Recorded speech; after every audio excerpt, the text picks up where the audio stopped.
So, before we begin, we need to answer one very important question, and that is, why does the internet need another movie review blog? I mean, YouTube is lousy with the thing. Well, I'll tell you why. Because of all the video review blogs out there, Phalis, Spoonie, The Cinema Snob, you name it. none of them take shitty movies seriously as an art form. So for our first episode, we're going to be talking about a prime example. It's a 1968 movie called Night of the Bloody Apes. otherwise known as The Horrible Beast Man, Horror and Sex, or Gomar the Human Gorilla. On the surface, this may just seem like some Mexican movie about wrestlers and beastmen. But once you get beneath that surface, you'll find that this is a cautionary tale about the things people are capable of when they know that they are anonymous. The first thing you notice about this movie is the colors. The opening credits have bright yellow titles on bright red dripping Blood? It looks less like a horror movie and more like an Andy Warhol painting or a Golden Age Superman comic. Coincidence? I think not. What do these things have in common? Neither DC Comics nor Andy Warhol are the least bit subtle about their themes, and neither is Night of the Bloody Apes. No sooner have we met our heroine Lucy than we get to see her put on her mask.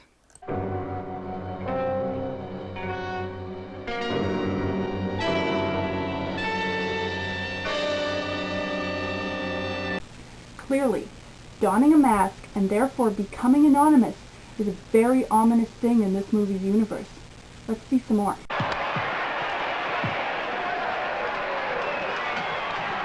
Well, we don't need to see that. Let's skip ahead a little. Let's skip ahead a little more.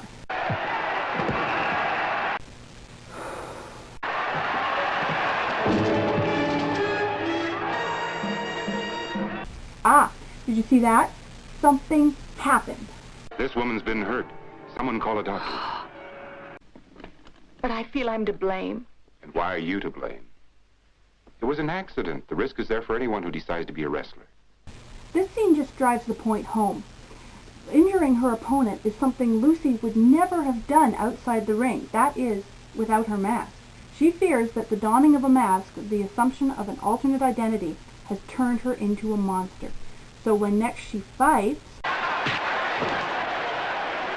Yeah. Knowing the harm she can do, Lucy tries to keep a handle on herself, and she eventually decides to quit laugh snaring altogether. Lucy has learned that anonymous deeds still have real-world consequences. However, other characters in this movie will not be such quick studies. The villainous Dr. Krallman and his personal Igor have another way of assuring their own anonymity. They carry out their nefarious deeds under the cover of night. Or, I think that's supposed to be night. So under the cover of dark-ish-ness, the villainous Dr. Krallman and Igor come to kidnap this orangutan, which promptly transforms into a guy in a gorilla suit. Even the primates in this movie are concerned about their anonymity. Secure in the knowledge that he cannot be identified, the villainous Dr. Krallman heads home to engage his evil plan, transplanting a gorilla's heart into a human body. Because he's evil! That's why! The connection between the donning of a mask and the loss of inhibitions is as clear here as it is anywhere else in the movie. Lucy would never have harmed another person without her mask on, and the villainous Dr. Krallman would never perform a trans-species organ transplant without his. Now, some might claim that what happens next happens because, along with the heart of a gorilla, the villainous Dr. Krallman's subject has inherited the beast's killer instincts.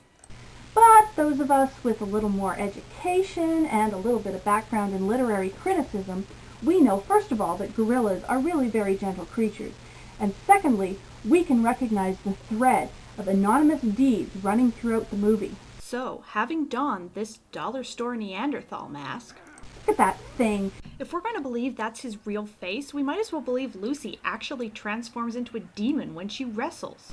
Lucy and the villainous Dr. Krallman both manage to maintain some kind of self-control while in their masked state. They soon understand that they are still answerable for their anonymous crimes.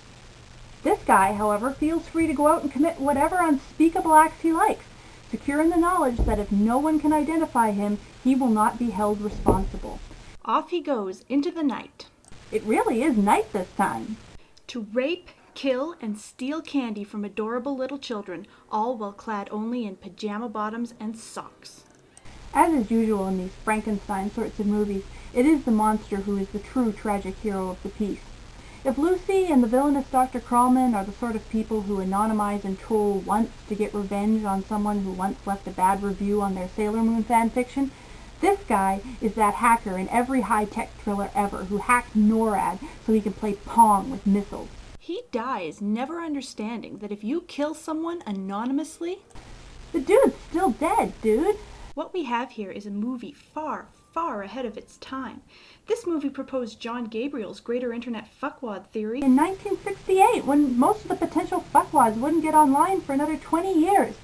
Imagine how the internet would be different if people had taken Night of the Bloody Apes to heart. We might never have been able to read Sarah Palin's personal email, or that carpet copy of Harry Potter and the Deathly Hallows. So next time you get the urge to don a V mask and rickroll the Church of Scientology, do not, under any circumstances, watch this movie first. This is the Armchair Critic, signing off. It's unfortunate. Really sad.